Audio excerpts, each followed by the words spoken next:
In 1944, a bombing raid destroyed the only evidence of the largest predator to ever walk the Earth.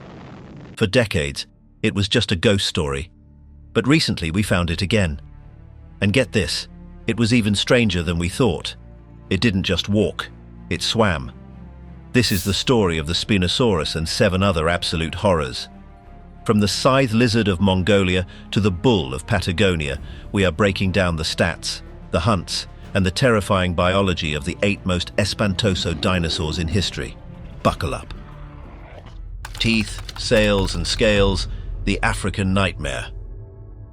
The year is 1912. The location is the Bahariya Oasis in western Egypt. The heat is unbearable, easily topping 100 degrees Fahrenheit. Here, a German paleontologist named Ernst Stromer is about to make a discovery that will haunt the scientific community for the next century. He finds bones, but not just any bones. These fossils belong to a creature that defies logic. The spine alone has neural spines measuring nearly 6 feet tall. The jaw isn't boxy like a tyrannosaur, it's long, narrow, and filled with conical teeth. Stromer names it Spinosaurus aegyptiacus. But here is where the story takes a dark turn.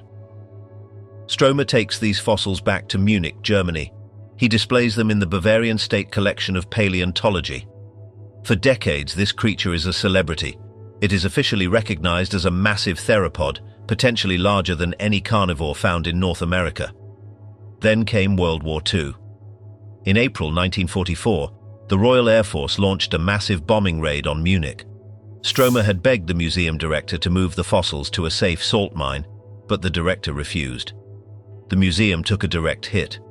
The holotype, the original defining specimen of the Spinosaurus, was incinerated. It turned to dust. For over 50 years, the Spinosaurus was a ghost. It existed only in Stromer's old drawings and blurry black and white photographs. It was the lost giant. Everyone's obsessed with the T-Rex, but the Spinosaurus mystery drove paleontologists crazy. Was it a biped? Did it walk on 4 legs? Without the bones, nobody knew. Fast forward to the 21st century, and the game changed entirely. In 2008, a local fossil hunter in the Kem beds of Morocco found a box of bones. Eventually, these fragments made their way to Nizar Ibrahim, a paleontologist who recognized the distinct reddish mineral texture.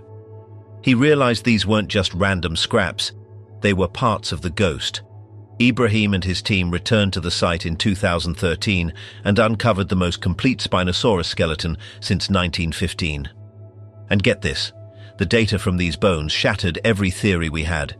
The animal was massive. We are talking about a creature stretching 50 to 60 feet long. That is nearly 20 feet longer than the average T-Rex. In terms of weight, estimates put it between 7 and 20 tons. To put that in perspective, that's the weight of 3 large African elephants combined. Moving past the sheer size, we have to look at the biology. The 2014 reconstruction revealed the Spinosaurus had short hind legs. This didn't make sense for a land predator. A 60-foot animal with short legs would be clumsy on land. It wouldn't be able to chase down prey. The scientific community was split. Was it a mistake? Then in 2020, another bombshell dropped when the team found the tail. This wasn't a stiff balancing tail like you see on a raptor. It was tall, flat, and flexible. It looked exactly like a paddle. Suddenly, everything clicked. The Spinosaurus wasn't walking around the forest. It was swimming. This was the first known semi-aquatic dinosaur. Imagine a 15-ton crocodile with the intelligence of a theropod. Let's look at the hardware. The Spinosaurus skull grew up to 6 feet long. The snout was packed with pressure sensors called foramina. Modern crocodiles have these too. They use them to detect vibrations in the water. Even in zero visibility, in murky, mud-filled rivers, the Spinosaurus could feel a fish swimming past its nose. And the teeth. They weren't serrated knives for slicing steaks. They were interlocking cones. When the Spinosaurus bit down, the teeth formed a cage. Nothing escaped. The environment it lived in, known as the Kem group, dates back to the Cretaceous period, roughly 95 to 100 million years ago. Paleontologists call this place the River of Giants, or the most dangerous place in the history of planet Earth. Why? because the predator-to-prey ratio was completely broken. Usually, an ecosystem has a lot of herbivores and a few predators. In the Chem, it was the opposite. You had the Spinosaurus, the Carcharodontosaurus, massive crocodiles like the Sarcosuchus, and pterosaurs with 20-foot wingspans. The Spinosaurus dominated the water. Its bones were dense, a condition called osteosclerosis. This acted like a diver's weight belt, allowing the massive animal to sink and submerge with zero effort. Hands down, its primary weapon was those arms. Most giant theropods have tiny, useless arms. Not this guy. The Spinosaurus had massive forelimbs equipped with curved claws that could rip through flesh like wet paper. Imagine this scenario. It's 97 million years ago. You are a 20-foot Onchopristis, a prehistoric sawfish with barbed spikes on your face. You are swimming in the deep channel. You don't see anything, but the water around you shifts. Above, the massive dorsal sail of the Spinosaurus cuts the surface, absorbing the heat of the African sun. The predator dives. It doesn't need to see you. It feels the pressure wave of your tail. In a split second, the long snout snaps sideways. The conical teeth pierce your scales. You thrash, but the grip is absolute. Then, the claws come in. Game over. It's not that simple, though, because the Spinosaurus wasn't invincible. The River of Giants was prone to severe droughts. As the water levels dropped, the Spinosaurus was forced onto land. Here, it was vulnerable. Its short legs made it slow. If it ran into a Carcharodontosaurus, a land-based specialized hunter, the Spinosaurus was in trouble. Fossils show evidence of these clashes. We have found Spinosaurus neural spines with bite marks that match the teeth of other giant theropods. It seems that when the rivers dried up, the kings of the water were often hunted by the kings of the land. The extinction of this beast wasn't caused by a meteor, at least not initially. It was climate change. About 93 million years ago, the sea levels rose and fell drastically, destroying the mangrove swamps and river systems of North Africa. The Spinosaurus was a specialist. It needed deep water and large fish. When the habitat vanished, the monster vanished with it. So, here's the deal. The Spinosaurus takes the #1 spot on our list, not just because of its size, but because it conquered a domain no other dinosaur dared to touch. It proved that dinosaurs weren't just land animals. They were amphibious monsters that could drag you into the deep. If the Spinosaurus is the king of the water, our next entry is the lord of the weird. We are traveling to Mongolia, to the Nemegt Formation. The time is roughly 70 million years ago, late Cretaceous. In 1948, a joint Soviet-Mongolian expedition uncovered huge, sickle-like claws in the Gobi Desert. They were massive, over 3 feet long. At first, the scientists were baffled. They thought they had found the ribs of a giant turtle. They literally named it Therizinosaurus coloniformis, which means Scythe Lizard turtle form. Basically, they had no clue what they were looking at. It wasn't until decades later that we realized these weren't ribs. They were fingers. Let that sink in. The claws on the hands of the Therizinosaurus were longer than a human arm. They are the longest claws in the history of the animal kingdom. For years, people assumed this animal was a predator. I mean, look at those hands. They look like they were designed to disembowel anything that moves. But biology is full of surprises. The Therizinosaurus was a theropod, the same family as the T-Rex and the Velociraptor. But somewhere along the evolutionary line, this guy went vegan. It stood about 30 to 33 feet tall and weighed around 5 tons. It was a pot-bellied, lumbering giant. And unlike the scaly monsters of Jurassic Park, this thing was likely covered in feathers. Imagine a 5-ton chicken with Edward Scissorhands claws, but don't let the herbivore label fool you. This is one of the most espantoso animals to ever exist. Why?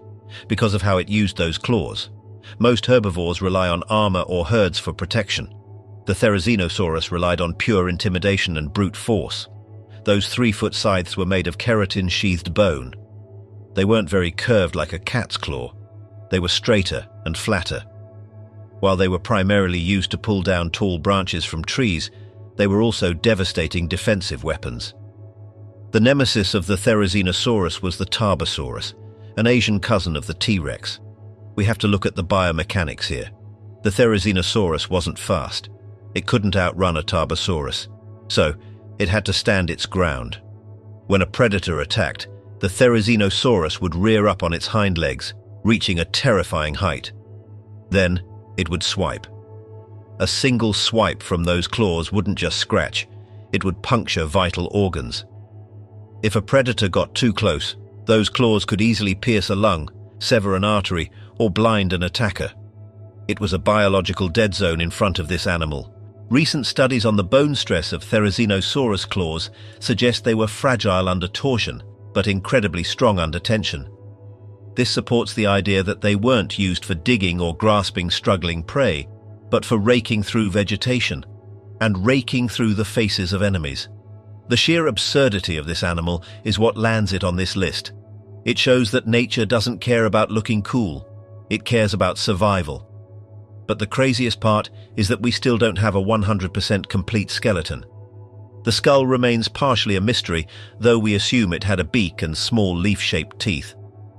It vanished during the KPG extinction event 66 million years ago. But for millions of years it walked through the forests of Asia, a gentle giant that carried 6 swords on its hands. Now, we need to address a Hollywood lie. Everyone knows the Dilophosaurus from the movies. It's that cute little dinosaur that opens a frill, spits venom, and eats the computer programmer. Yeah, about that. Forget everything you saw. The real Dilophosaurus, whether really, was nothing like that. First of all, it wasn't small. It was roughly 20 to 23 feet long and weighed about 1,000 pounds. It was the apex predator of the early Jurassic, about 193 million years ago. It didn't have a neck frill, it didn't spit venom, it didn't need to. Discovered in 1942 in northern Arizona, this dinosaur is defined by the 2 thin, bony crests on top of its head. We still aren't 100% sure what they were for. They were too fragile to be used as weapons. Most likely they were for display, brightly colored billboards to attract mates or intimidate rivals. But the terrifying part of the Dilophosaurus is its jaws. In the past, paleontologists thought the Dilophosaurus had a weak bite because of a notch in its upper jaw, right between the premaxilla and maxilla. They thought it was a scavenger, but a comprehensive study in 2020 re-examined the fossils and found something disturbing. The jaws were actually powered by massive muscles. That notch wasn't a weak point. It was a mechanism to help grip prey. The Dilophosaurus didn't hunt like a T-Rex crushing bone. It hunted like a surgeon. Its teeth were extremely long and thin. They were designed to slice deep into soft tissue. It lived in a world before the true giants. Its main prey was the Ceratosaurus, a primitive long-necked dinosaur. The Dilophosaurus would likely ambush its prey using its speed, estimated at around 20 to 25 miles per hour, to close the gap. Once it made contact, it wouldn't crush the neck. It would slash. It would deliver multiple biting wounds, causing massive blood loss, and then wait for the victim to weaken. The environment of early Jurassic Arizona was an oasis in a sand dune desert.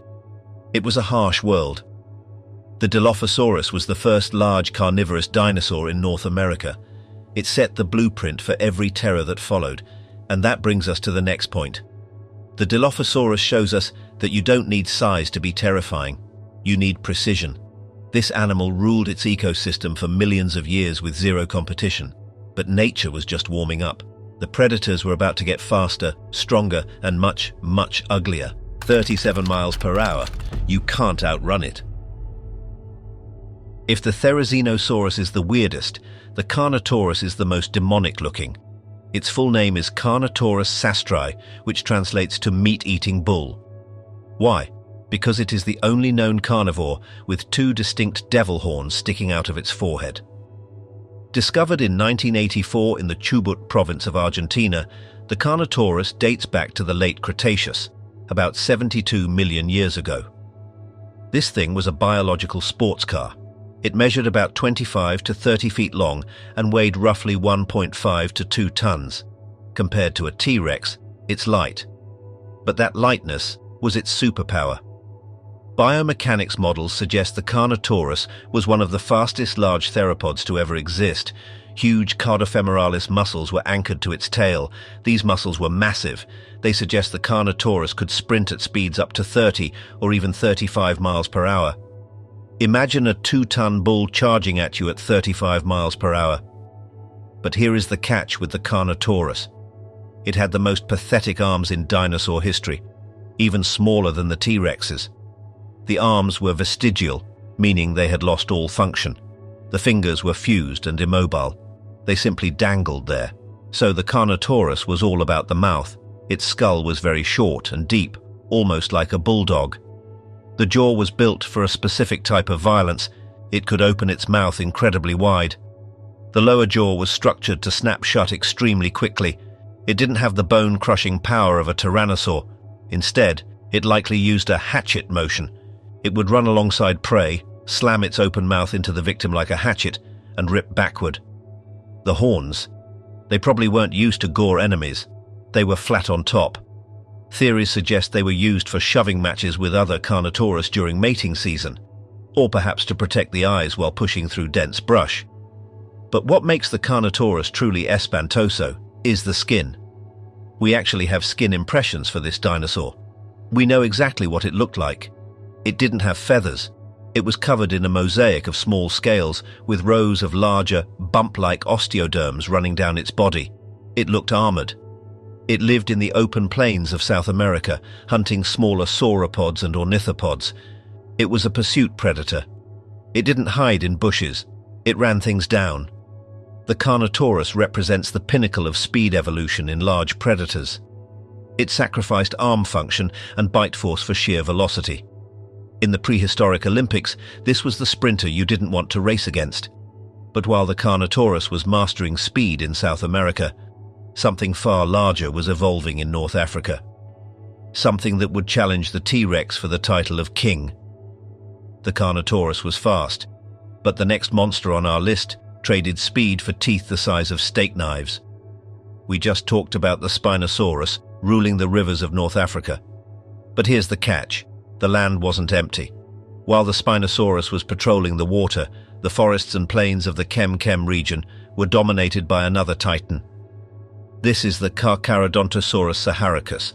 The name literally translates to shark-toothed lizard. And that is not an exaggeration. First, let's look at the timeline. We are back in the mid-Cretaceous, roughly 100 to 93 million years ago. This was a greenhouse world. The sea levels were high. North Africa was a lush tropical system of deltas and mangroves. The Carcharodontosaurus was the apex predator of the dry land. In terms of pure size, this animal was an absolute unit. We are talking about a length of 40 to 45 feet and a weight estimated between 6 and 15 tons. To put that in perspective, that is arguably larger than the famous Tyrannosaurus rex. But the scariest part wasn't its size, it was the hardware inside its mouth. The T-Rex had banana teeth, thick, round, and built to crush bone. The Carcharodontosaurus went a different route. Its teeth were flat, curved, and serrated on both edges, exactly like a great white shark. Some of these teeth measured up to 8 inches long. These weren't crushing tools, they were slicing tools. When a Carcharodontosaurus attacked, it didn't bite and hold. It used a strategy called hit and run. It would sprint at a sauropod, like the massive Paraliticton, deliver a massive slicing bite that severed arteries and muscles, and then back off. The prey wouldn't die instantly. It would bleed out. The history of this dinosaur is just as tragic as the Spinosaurus. The first fossils were found in 1924 by French paleontologists Charles Desperey and Justin Savanin in Algeria. They found 2 teeth. Later in the 1930s, Ernst Stromer found a partial skull and skeleton in Egypt, and just like the Spinosaurus, those bones were destroyed in the 1944 bombing of Munich. For 50 years, the shark-toothed lizard was a myth. We knew it existed, but we had nothing to study. Then, in 1995, everything changed. American paleontologist Paul Sereno led an expedition to the Kem beds in Morocco. On a steep hillside near the edge of a cliff, his team found a skull. It wasn't just a fragment, it was nearly complete. The skull measured 5.2 feet in length. It was huge. This discovery, known as the neotype, brought the monster back to life. The skull analysis revealed something terrifying about its brain. CT scans showed that the Carcharodontosaurus had a brain shape similar to modern crocodiles, but with massive olfactory bulbs. These are the parts of the brain responsible for smell. So here's the deal. This animal could likely smell a carcass or a herd of herbivores from miles away. It was a biological tracking machine, but it also had a weakness. Its binocular vision was poor. Unlike the T-Rex, which had forward-facing eyes for depth perception, the Carcharodontosaurus had eyes on the side of its head. This suggests it was an ambush predator rather than a complex pursuit hunter. It needed to get close before launching an attack. The environment it lived in was a pressure cooker of evolution. We call it Stromer's riddle. The fossil record in North Africa shows too many large predators and not enough herbivores to support them. How did they survive without starving? The answer lies in niche partitioning. The Spinosaurus took the fish in the river. The Carcharodontosaurus took the sauropods on the banks. They rarely crossed paths. But when they did, it was a clash of titans. We have found Carcharodontosaurus teeth marks on bones that shouldn't have them, suggesting they were opportunistic scavengers as well. Another massive wow factor is the skull engineering. The skull of Carcharodontosaurus was narrower and lighter than a T-Rex. It had large openings called fenestrae to reduce weight. This implies that the animal could move its head extremely fast. It could snap left and right with terrifying speed, perfect for catching smaller, agile prey like the Ouranosaurus. The extinction of this beast coincides with the Cenomanian-Turonian boundary event, about 93 million years ago. The oceans rose, cutting off the land bridges. The climate changed. The giant sauropods vanished from the region, and without millions of calories to sustain its 10-ton body, the Carcharodontosaurus starved into oblivion.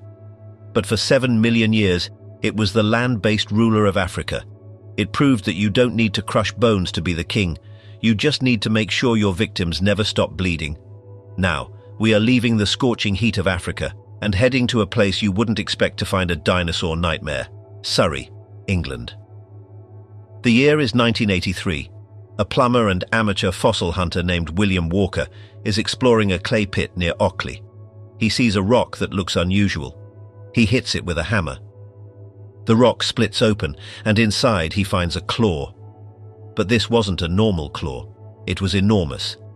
It measured over 12 inches along the curve. Walker had just discovered Baryonyx walkeri. The name literally means heavy claw. This discovery was a massive deal. Before this, most people thought carnivorous dinosaurs were all built like T-Rex, big heads, small arms. The Baryonyx shattered that image.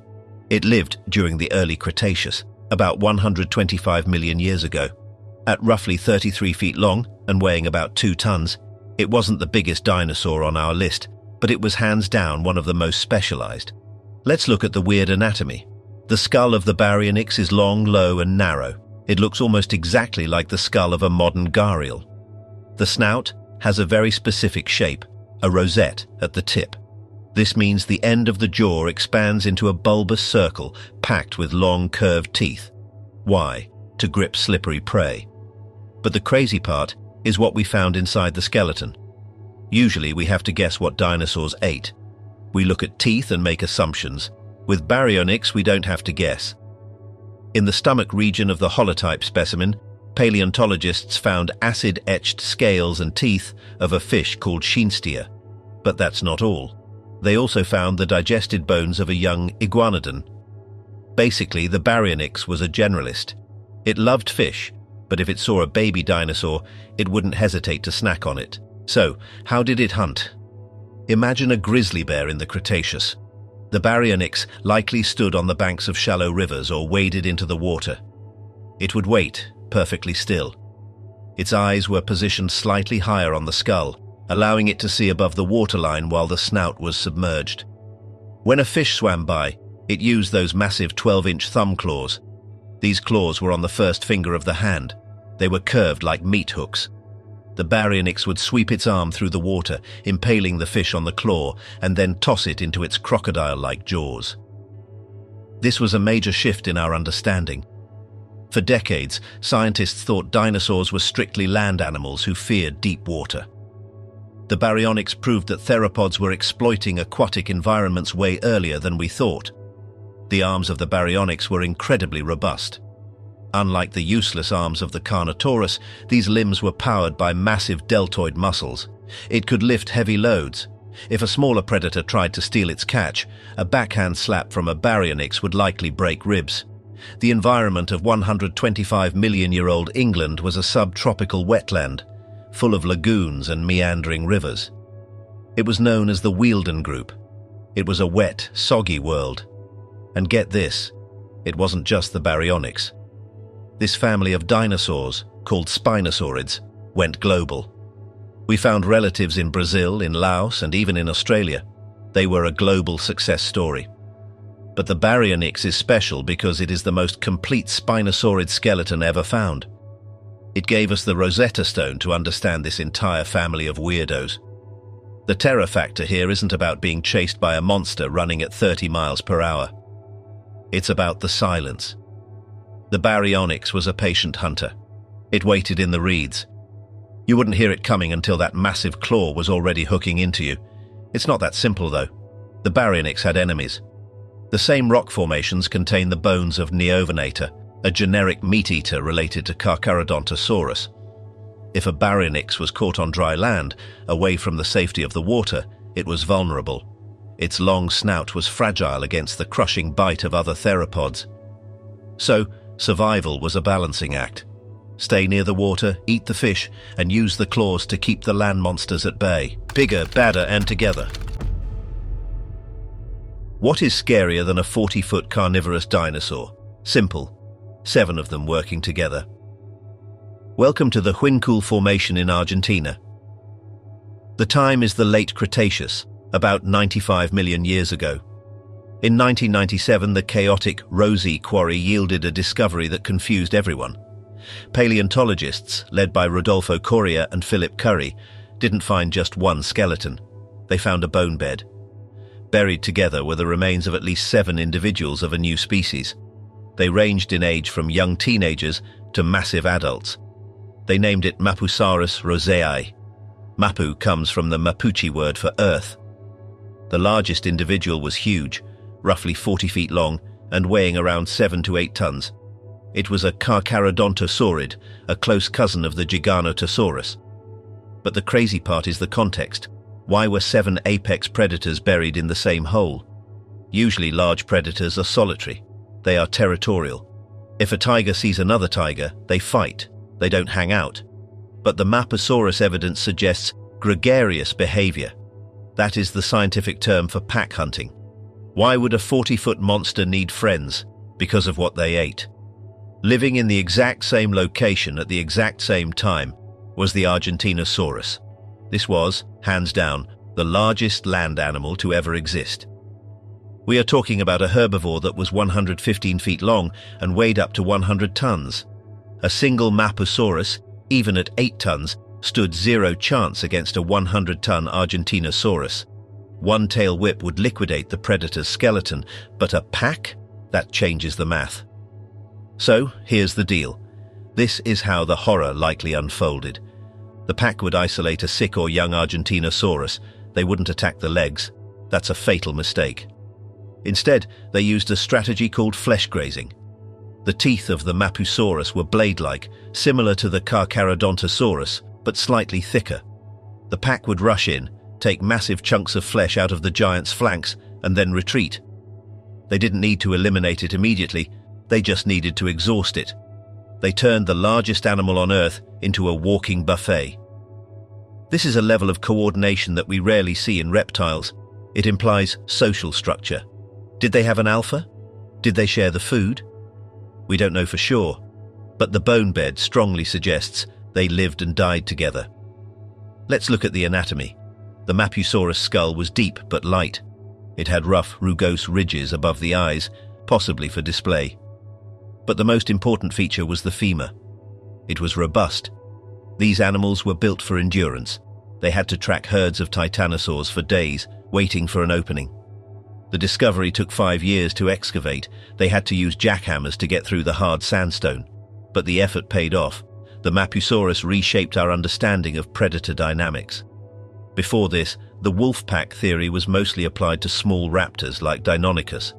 Applying it to 8-ton giants is terrifying. Imagine the ground shaking. You hide. You see one massive head poke through the trees. You think, okay, if I stay still, it will pass. Then you look to your left. There is another one, and another one. The Maposaurus proves that in the arms race of the Cretaceous, size wasn't enough. As herbivores became impossible to take down alone, predators evolved society. They weaponized cooperation. And that is truly espantoso. We have reached the heavyweights. For a century, the Tyrannosaurus rex was the undisputed king. It was the gold standard.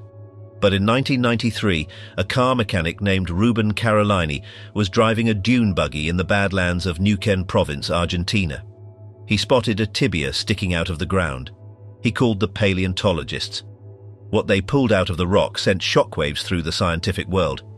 They named it Giganotosaurus carolinii, the southern giant lizard. When they measured the bones, the numbers didn't seem real. The femur was slightly longer than the largest T-Rex femur known at the time. The skull was massive, estimated at nearly 6 feet long. The estimates for size put the Giganotosaurus at 43 to 47 feet long and weighing up to 14 tons. Basically, it challenged the T-Rex for the title of largest carnivorous dinosaur. But size isn't everything. It's about how it was built. The Giganotosaurus was a lean, mean hunting machine.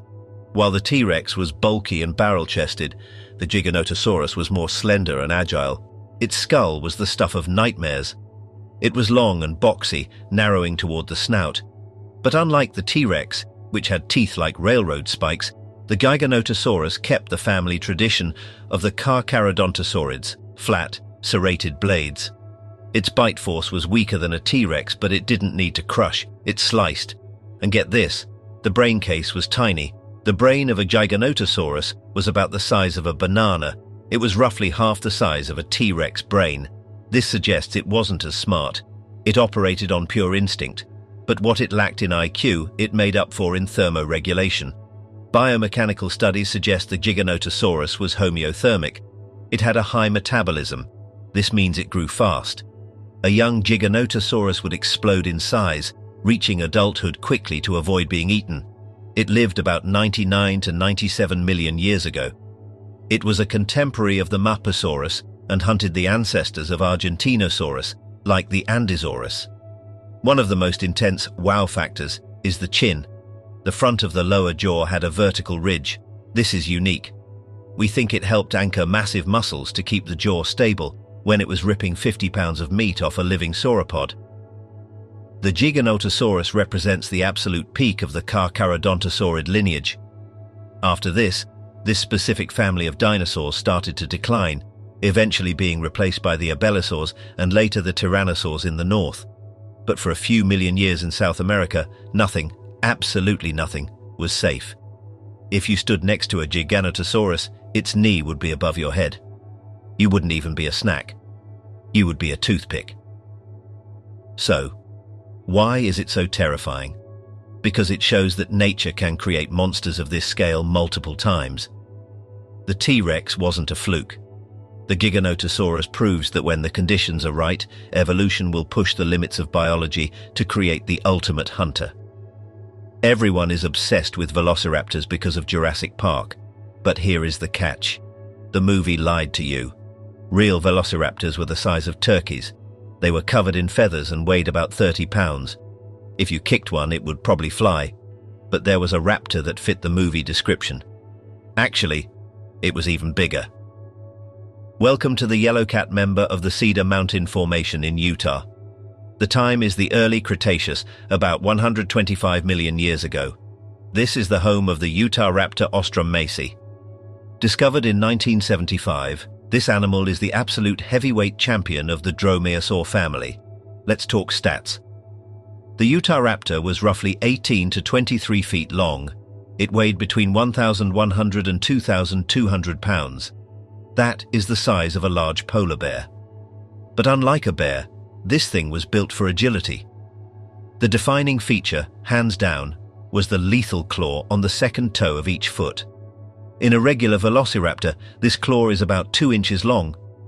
In the Utah raptor, it was massive. We are talking about a sickle claw measuring 9 to 15 inches in length. This wasn't just a knife, it was a meat hook. Biomechanics studies suggest the Utah raptor didn't slash with this claw, it punctured. It would pin its prey down using its massive body weight, drive the claw deep into the throat or chest cavity, and then kick. It was a precise, organ-destroying mechanism. But the horror story gets worse. In 2001, a graduate student named Matt Strebe discovered a massive block of sandstone in Utah. It was a predator trap. Inside this 9-ton block of rock, paleontologists found the remains of a Utah raptor pack. There was 1 adult, 4 juveniles, and a baby. They were all buried together in quicksand. But get this, they weren't alone. Buried with them was a herbivore called Iguana colossus. This suggests a terrifying narrative. The pack was hunting together. They chased the herbivore into the quicksand. The herbivore got stuck. The raptors jumped on it to feast, but they got stuck too. The mud swallowed them all. This Strebe block is one of the most important fossil finds in history because it provides hard evidence that these giant raptors were social. They hunted in families. Imagine a pack of polar bear-sized lizards, coordinated, intelligent, and armed with 15-inch scythes. The Utah raptor was heavily muscled. Its leg bones were incredibly thick, specifically the tibia. This suggests it wasn't a long-distance runner like a wolf, but an ambush predator. It would hide in the brush, wait for an armored dinosaur like Gastonia to pass, and then launch a high-speed assault. Speaking of Gastonia, this herbivore was a walking tank covered in spikes. The fact that Gastonia evolved such extreme armor proves how dangerous the Utahraptor was. It was an evolutionary arms race. Better armor required a bigger claw. The Utahraptor went extinct around 112 million years ago, likely due to climate shifts that altered its habitat. But for 10 million years, it was the undisputed king of the American West. It makes the movie raptors look like Pet, the bulldog of the South. Now we travel to the island of Madagascar, the late Cretaceous, about 70 million years ago. Islands are strange places for evolution. Animals tend to get weird, and the apex predator here was the weirdest of them all. Meet the Majungasaurus crenatissimus. At first glance, it looks like a standard abelisaur. It was about 20 to 23 feet long and had tiny vestigial arms. But the Majungasaurus had a dark secret. For years, paleontologists found bones of Majungasaurus with strange bite marks on them. The marks were serrated and matched the teeth of a large theropod. They checked the fossil record of Madagascar. They looked for the predator responsible. But here's the catch. There was no other large predator. The Majungasaurus was the only one. The conclusion was inescapable. The bite marks were made by other Majungasaurus. This dinosaur was a cannibal. In 2007, a study published in Nature confirmed this. It wasn't just scavenging dead bodies either. The spacing of the tooth marks suggests active predation. In times of drought or food scarcity, these predators turned on each other. Imagine the brutality. An ecosystem so harsh that the top predator hunts its own kind to survive. Anatomically, the Majungasaurus was a tank. It had a unique skull modification, a thickened, fused nasal bone, and a dome-like horn on top of its head. Some scientists theorize this was used for head-butting rituals, similar to modern bighorn sheep. Its body was squat and powerful with extremely short legs. It wasn't fast. It didn't need to be. Its prey, long-necked sauropods like Repetosaurus, were slow. The jaws of the Majungasaurus were also unique. They had a specialized mechanism for neck biting. The neck muscles were massive, allowing it to hold onto a struggling victim for extended periods. It was a bite-and-hold predator, contrasting with the slash-and-run tactics of the Carcharodontosaurus. It also suffered. We have found Majungasaurus bones fused with arthritis and riddled with bone infections. Life on prehistoric Madagascar was a constant struggle against disease, starvation, and your own neighbor trying to eat you. This dinosaur represents the desperation of the Cretaceous. When the world starts dying, morality, or whatever the dinosaur equivalent is, goes out the window. Survival is the only rule. Let's talk about fear. What is scarier? A monster you can see, or a monster that watches you when you can't see it? Enter the troodontids. specifically the genus formerly known as Troodon. We are in the Prince Creek Formation of Alaska, 69 million years ago. This isn't a tropical paradise, it's the Arctic. During the winter, the sun doesn't rise for months. It is a world of perpetual twilight and snow. Most dinosaurs couldn't survive here, but the Troodon thrived. Why? Because of its eyes. The orbits of the Troodon were enormous relative to its skull size. They faced forward, giving it binocular vision better than a modern hawk. But more importantly, they were adapted for low light. This was a nocturnal hunter. While the herbivores were huddled together in the dark, freezing cold, the Troodon was active. But the scariest part is the brain. We use a metric called the encephalization quotient. It measures brain size relative to body size. The Troodon had one of the highest EQs of any dinosaur. It was smart. Possibly as smart as a modern opossum or a bird. This means it could problem solve, it could communicate, it could set traps. In Alaska, the Troodon grew larger than its cousins in the south. This is a phenomenon called Bergmann's rule. The Alaskan Troodon stood about 6 to 8 feet tall. Its teeth were unique. They weren't just serrated, they had large hooked denticles, similar to a shark, but widely spaced. This suggests a diet that included meat, bone, and possibly even tough vegetation. It was an omnivore opportunist.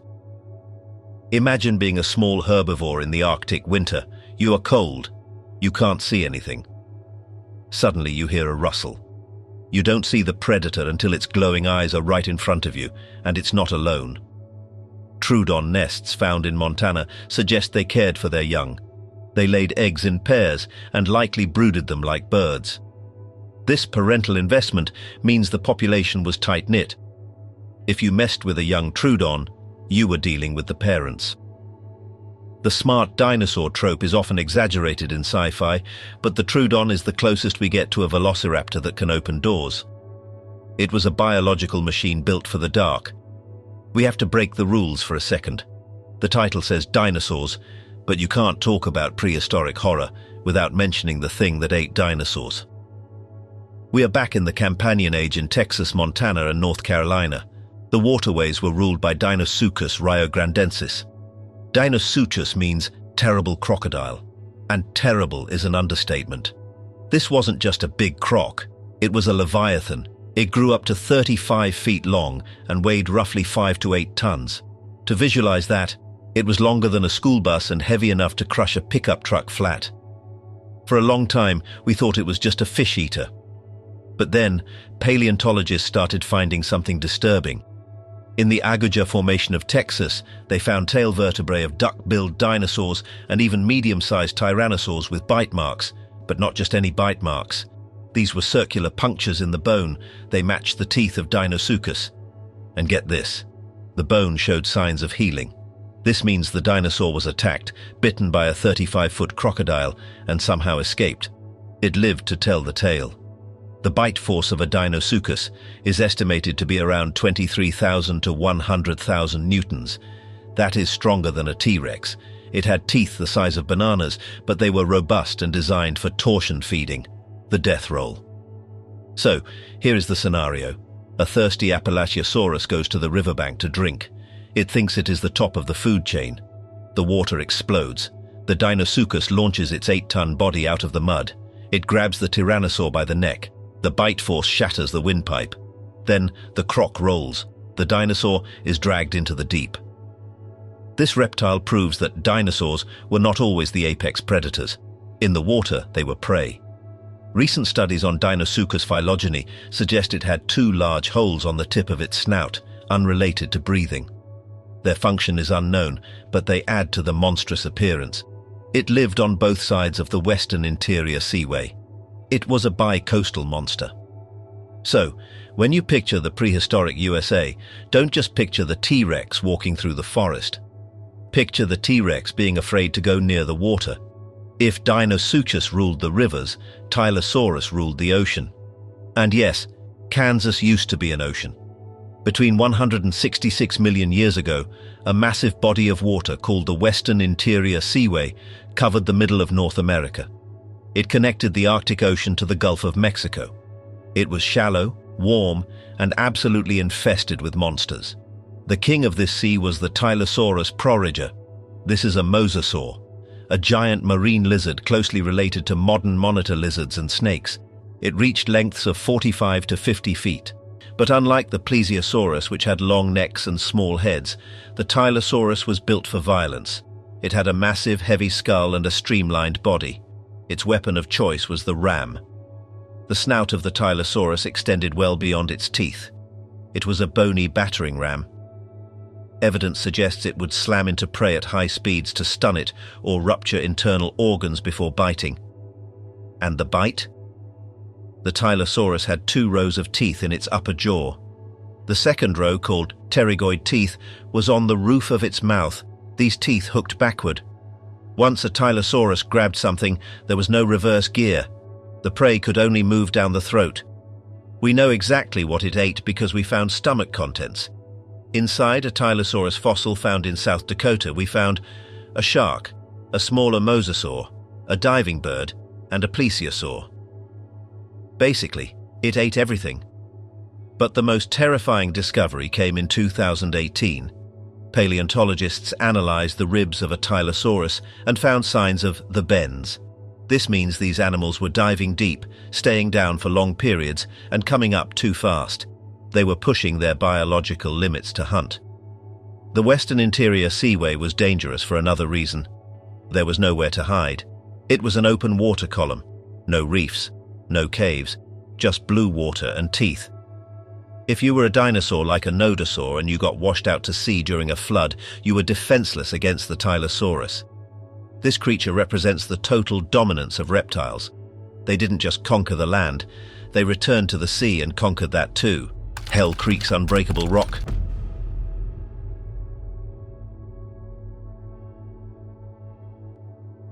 If you want to survive in the Hell Creek Formation, 66 million years ago, you have 2 options.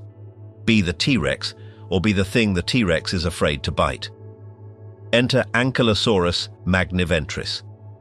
Discovered in 1906 by the legendary Barnum Brown, this animal is the definition of pure lethality. It was roughly 26 to 30 feet long and weighed up to 8 tons. It was a wide, low-slung biological tank. But let's talk about the armor. The Ankylosaurus didn't just have thick skin, it was covered in osteoderms. These are bones that grow inside the skin. They are the same structures you see on modern crocodiles, but on steroids. These plates ranged from small studs to massive spikes. They were arranged in a complex mosaic that covered the neck, back, hips, and tail. Even the eyelids were armored. If an Ankylosaurus closed its eyes, a shutter of bone slid down. There were no soft spots. But defense doesn't win wars. You need a weapon. The tail club of the Ankylosaurus is one of the most dangerous biological weapons ever evolved. The end of the tail was fused into a massive knob of solid bone. It weighed over 100 pounds. Biomechanics studies conducted in 2009 by paleontologist Victoria Arbour analyzed the impact force. The tail was stiffened by ossified tendons that allowed the animal to swing it with terrifying speed. The results? The tail could swing at roughly 100 feet per second. The impact force was sufficient to generate over 10,000 newtons. To put that in perspective, if an Ankylosaurus swung its tail and hit the ankle of a T-Rex, it wouldn't just bruise it, it would shatter the tibia. A broken leg for a 9-ton predator is a death sentence. It means starvation. So, here's the deal. Predators likely avoided healthy adult ankylosaurs. It wasn't worth the risk. But recent discoveries have made this even cooler.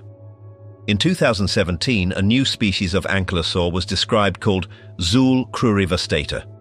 The name literally means Zool, destroyer of shins. The Zool fossil was so well preserved that it still had the keratin sheaths on the spikes and the tail club. It proved that the tail wasn't just a round ball, it was spiked. It was a morning star. And get this, the Zool fossil showed evidence of damage on its side spikes. But the damage had healed. The placement suggests it was hit by the tail club of another Zool.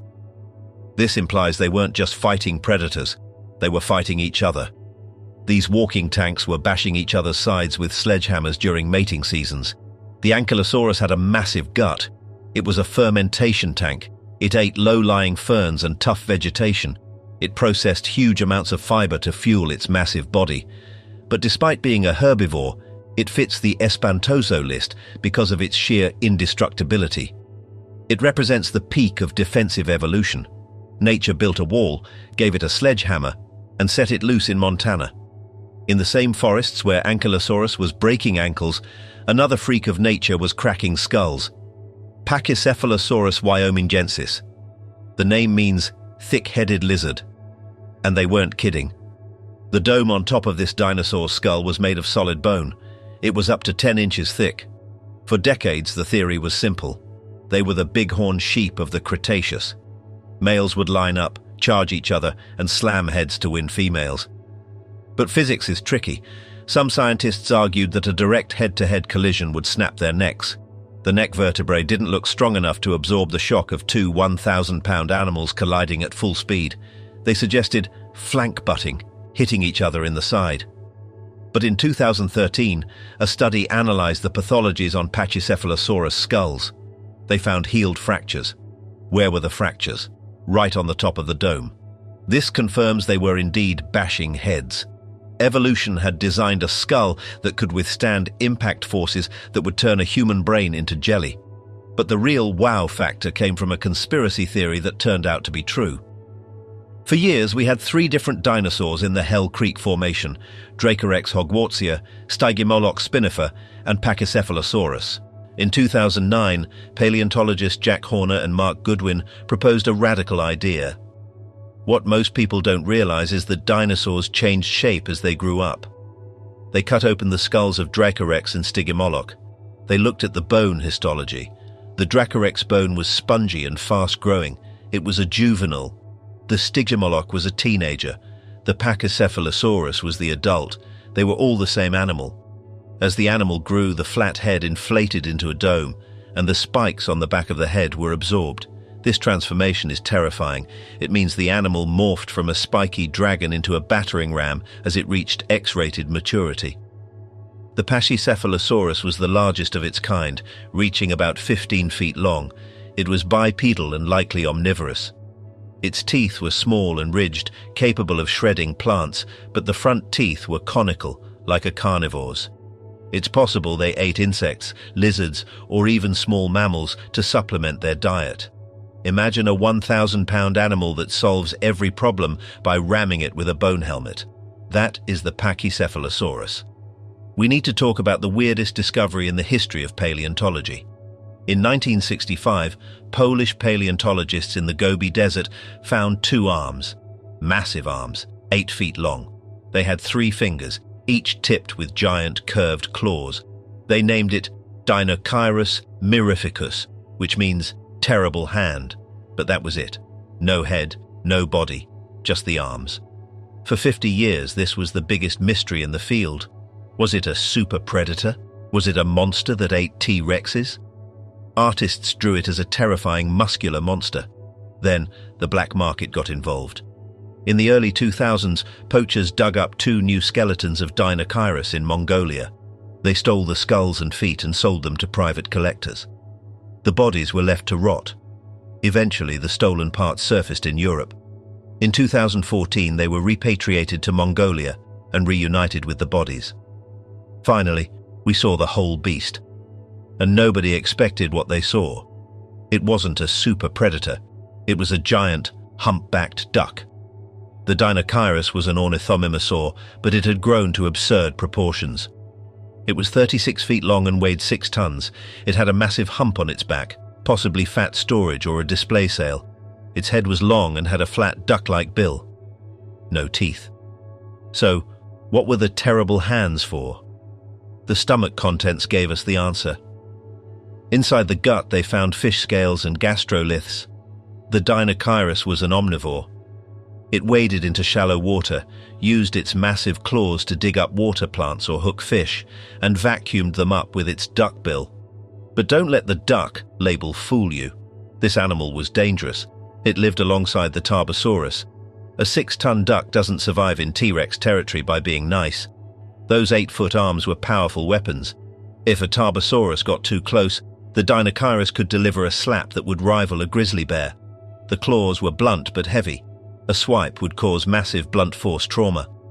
The Deinosaurus is on this list because it represents the sheer unpredictability of evolution. It took the body plan of a fast runner, slowed it down, made it massive, and gave it the arms of a monster. It is a reminder that nature is not just cruel, it is creative. We have catalogued the monsters, the biters, the slashers, the tanks, and the freaks. But 66,040,000 years ago, on a spring day, the ultimate apex predator arrived. It wasn't a dinosaur. It was a rock, a carbonaceous chondrite asteroid, roughly 6 to 9 miles wide. That is the size of Mount Everest or the island of Manhattan. It was traveling at 40,000 miles per hour. It struck the Earth at the Yucatan Peninsula in modern-day Mexico. This event is the definition of espantoso. It is the single worst day in the history of multicellular life. Let's break it down, second by second. In the precise second of impact, the asteroid hit the ocean. But because of its speed, it didn't just splash. It punched a hole through the water and the Earth's crust, diving 20 miles deep in a fraction of a second. The energy released was equivalent to 100 million megatons of TNT. That is billions of times stronger than the bomb dropped on Hiroshima. The asteroid vaporized instantly. The bedrock vaporized. A shockwave of plasma, hotter than the surface of the sun, expanded outward. Everything within 600 miles was instantly incinerated. The dinosaurs in Mexico didn't even know they were dying. They were turned to ash before the light of the explosion even reached their brains. Just 10 minutes later, the Earth began to act like a liquid. The impact was so violent that the solid ground behaved like water. The crust rippled. A mountain range higher than the Himalayas rose up in the center of the crater and then collapsed within minutes. This collapse triggered a mega tsunami. The initial wave was arguably 1 mile high. It raced across the Gulf of Mexico, obliterating the coastlines of what is now Texas and Florida. It pushed water inland for hundreds of miles, drowning entire ecosystems instantly. Within the first hour, a deadly rain of glass began to fall. This is where the horror gets specific. When the asteroid hit, it threw billions of tons of molten rock into space. This debris escaped the atmosphere, cooled in the vacuum of space, and turned into tiny glass beads called tektites, or spherules. Then, gravity took over. The glass beads fell back to Earth. As they re-entered the atmosphere, friction heated them up. Imagine the sky filled with trillions of shooting stars. The atmosphere superheated. The air temperature at ground level spiked to hundreds of degrees Fahrenheit worldwide. It was essentially an oven. The paper-thin skin of the pterosaurs caught fire. The feathers of the raptors ignited. Most dinosaurs standing out in the open died in this phase. They were broiled alive by the heat radiating from the sky. For decades, this hour zero scenario was just a theory based on computer models. But in 2019, everything changed. A paleontologist named Robert De Palma published a paper on a site called Tanis in the Hell Creek Formation of North Dakota. This site is the holy grail of extinction science.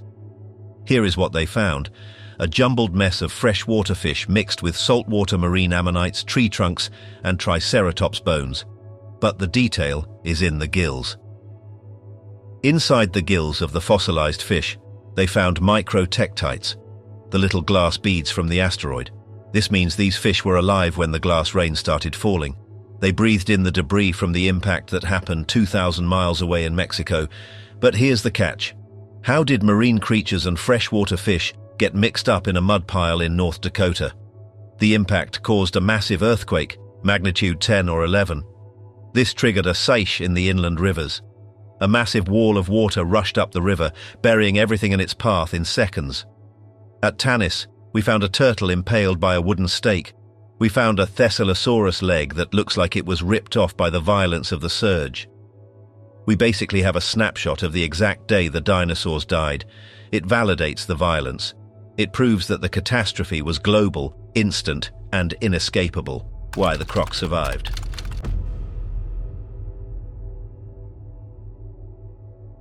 The heat eliminated many. The tsunami eliminated more. But the true monster, the one that wiped out 75% of all life, was the silence that followed. The asteroid hit a deposit of gypsum. This vaporized sulfur combined with the soot from the global forest fires. A cloud of sulfuric acid aerosols wrapped around the planet. It blocked the sun. For months, possibly years, the Earth was plunged into darkness. Photosynthesis stopped completely. The food chain collapsed from the bottom up. Plants died. Herbivores starved to death. Their massive bodies required hundreds of pounds of food a day. There was nothing to eat. Carnivores feasted on the carcasses for a while, but eventually the meat ran out. They starved. The temperature plummeted.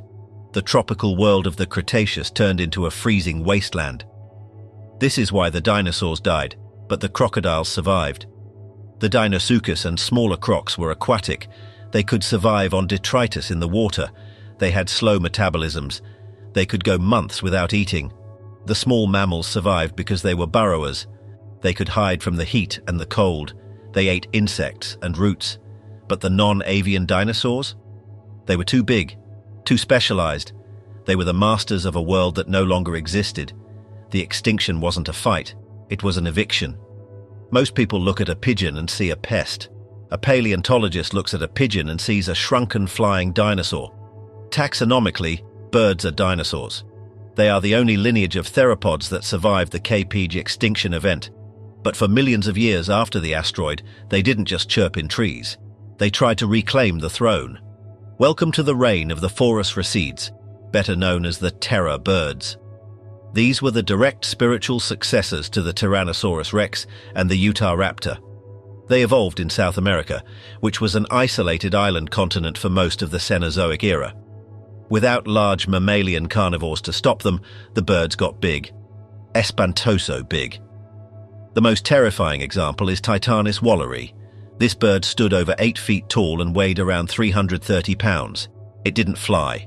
Its wings were tiny, possibly used for display or balance, but its legs were massive. It could run at speeds estimated at 40 miles per hour. And the weapon, the beak. The skull of a terror bird was huge, hooked, and extremely rigid. Unlike modern raptors that use their talons to hunt, the Titanis used its head as a hatchet. Biomechanics simulations suggest it hunted by sprinting alongside small horses or primitive mammals and driving its beak downward into the spinal cord. It was a precision strike designed to sever the connection between the brain and the body instantly. The neck muscles were incredibly thick, allowing it to pull back with tremendous force, ripping flesh from bone. But here is the wow factor. About 3 million years ago, North and South America connected via the Isthmus of Panama. This was the Great American Biotic Interchange. Cats, bears, and wolves moved south. The terror birds moved north. Titanis walleri is the only species of terror bird known to have invaded the United States. Fossils have been found in Texas and Florida. Imagine the scene. Early ancestors of the wolf and the saber-toothed cat coming face to face with an 8-foot-tall predatory bird. It was a clash of eras. The dinosaur lineage versus the mammal lineage. Eventually, the mammals won. The terror birds went extinct around 1.8 million years ago, likely outcompeted by modern predators or unable to adapt to climate shifts. But for 60 million years, the dinosaurs kept the crown. They proved that the body plan of a bipedal, sharp-beaked hunter is one of nature's most effective designs. The dinosaurs set a high bar for horror. But when they left, the mammals stepped up, and they created something that rivals any reptile in terms of sheer ugliness and brutality. Meet the entelodonts, the hell pigs, specifically the genus Diodon. The name comes from Greek, meaning hostile tooth. The Diodon lived in North America about 20 million years ago. It wasn't a true pig, but it looked like a warthog from the deepest circle of the underworld. It stood 6 feet tall at the shoulder. It had a skull that was 3 feet long. The head was covered in bony warts and flanges. These were likely used for protection during dominance fights, where two Diodons would smash their heads together and bite each other's faces. We have found fossil skulls with puncture marks that match the teeth of their own species. But the teeth are the scary part. The Diodon had a full set of incisors, giant canines, and bone-crushing molars. It was an omnivore in the most violent sense. It ate roots, it ate meat, and it likely stole meals from other predators. It was the bully of the Cenozoic. If a pack of primitive dogs took down a camel, the Daeodon would charge in. With a weight of 4,000 pounds, nothing could stop it. It would snap the bones of the carcass to get to the marrow. It represents the fact that monsters aren't specific to the Mesozoic. Give evolution enough time and it will always create a giant, bone-crushing scavenger. The Daeodon filled the exact same ecological niche as the T-Rex, just with fur instead of scales. The Jurassic Park lie: why math hates dinosaurs. Now, let's address the elephant, or rather, the mammoth in the room. We have spent thousands of words talking about how terrifying these animals were, yet humans have this suicidal curiosity. We want to see them. We want to touch them. The movies told us it was easy. Find a mosquito trapped in amber, extract the blood, fill in the gaps with frog DNA, and boom, you have a theme park. It's a great story, but scientific reality is a cold, hard wall. Here is the problem. DNA is a molecule, and like all molecules, it breaks down. It has an expiration date. In 2012, a team of geneticists in New Zealand analyzed bones from the extinct moa bird and calculated the half-life of DNA. The number they came up with is 521 years. This means that every 521 years, half of the chemical bonds in the DNA strand snap. Do the math. After 1,000 years, you have 25% left. After a few thousand years, the code is a garbled mess. The absolute theoretical limit for readable DNA is about 1.5 million years, and that's if the bone was frozen in permafrost the entire time. The last non-avian dinosaur died 66 million years ago. We are talking about a time gap 44 times longer than the lifespan of the DNA molecule itself. Trying to clone a T-Rex from amber is like trying to read a book that was burned to ash, then dissolved in water, then scattered in a hurricane. It's not just difficult. Physically, the information is gone. But just when scientists closed the book on dinosaur biology, something impossible happened. In 2005, a paleontologist named Mary Schweitzer was working with a Tyrannosaurus rex femur known as MOR1125, found in the Hell Creek Formation in Montana.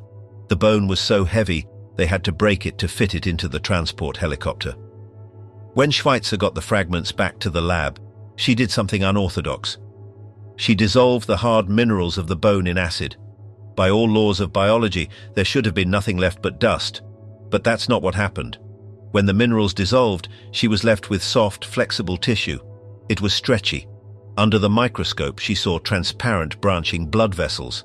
And inside those vessels were small, round, red structures that looked exactly, and I mean exactly, like red blood cells. The scientific community went to war. People said it was impossible. They claimed it was biofilm, basically bacterial slime that had taken the shape of the vessels. But Schweitzer kept testing. In later studies, she identified traces of collagen, actin, and tubulin, specific proteins that build vertebrate bodies. The theory now is that the iron in the dinosaur's blood acted like a formaldehyde preservative, cross-linking the proteins and freezing them in time.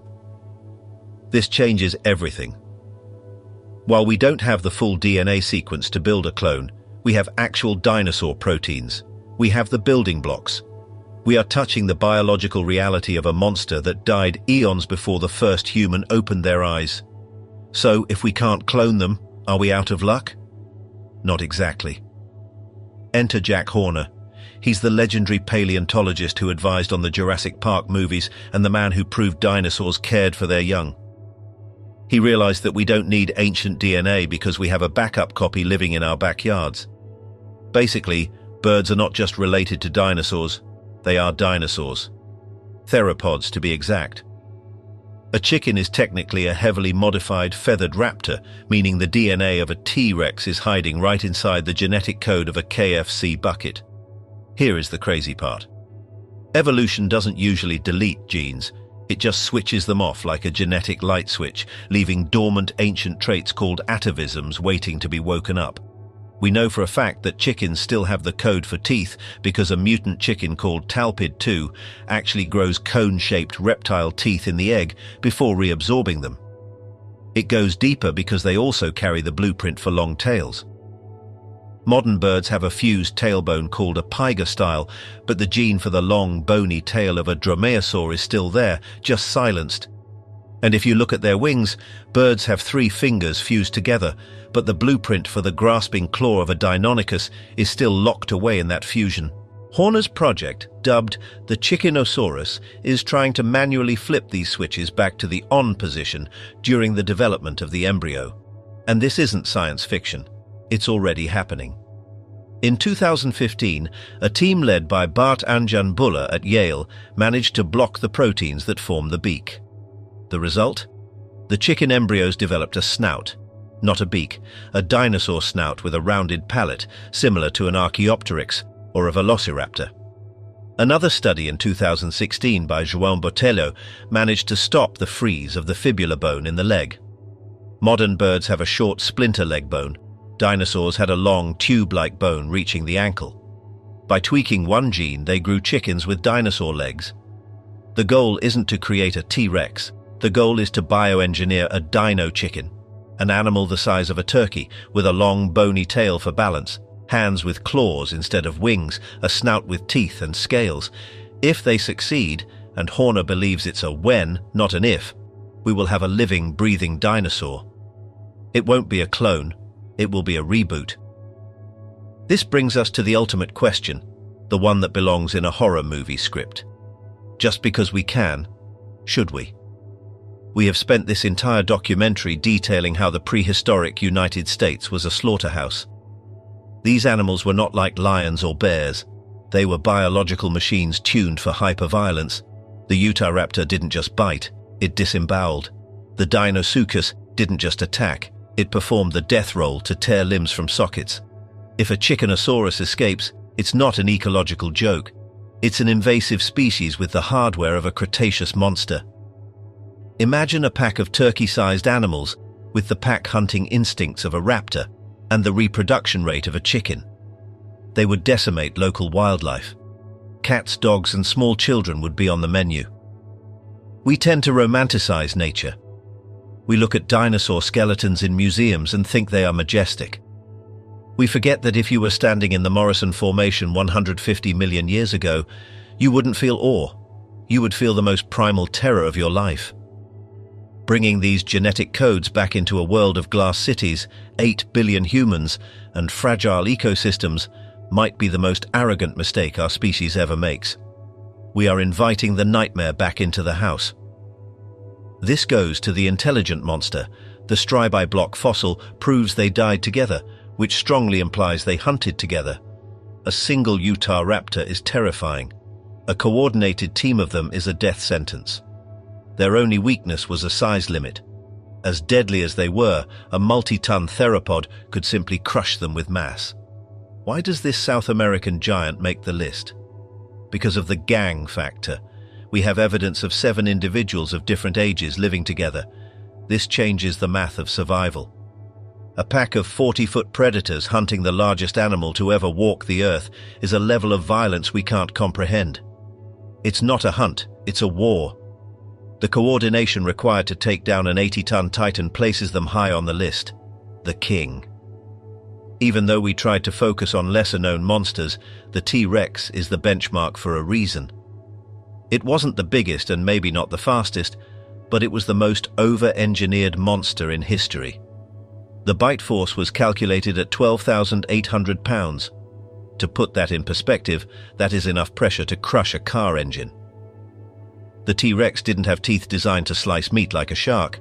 It had teeth like railroad spikes designed to explode bone. When a T-Rex bit you, you didn't bleed out. Your structural integrity failed. It pulverized the skeleton. It had binocular vision like an eagle and a sense of smell better than a bloodhound. It was the perfect biological weapon. The ultimate apex predator wasn't an animal, it was a rock. Why is this number 1?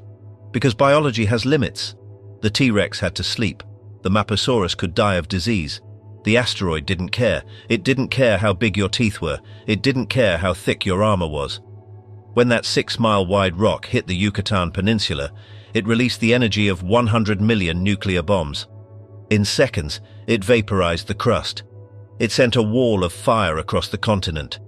Then came the darkness. It blotted out the sun for years. The plants died. The herbivores starved. The carnivores ate the herbivores, then starved. The dinosaurs ruled for 160 million years, a reign so long that the time between the Stegosaurus and the T-Rex is longer than the time between the T-Rex and us. They were the masters of the planet, and the asteroid erased them in a single afternoon. It is the ultimate reminder that life is fragile and dominance is temporary. The prehistoric United States, and indeed the entire world, was a nightmare. It wasn't a Land Before Time cartoon. From the blood-soaked mud of the Jurassic where Allosaurus prowled, to the murky swamps of the Cretaceous where Deinosuchus waited for a misstep, this planet has been actively trying to eliminate its inhabitants for eons. We, the mammals, are the accidental survivors.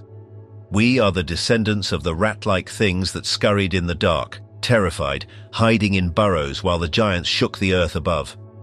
We survived because we were small, we were scared, and we were lucky. So, the next time you drive through the red rocks of Utah, or look out at the Badlands of Montana, or cross the plains of Texas, remember this. You are driving over a graveyard of monsters. Beneath your tires are the bones of creatures that would view you as nothing more than a calorie snack.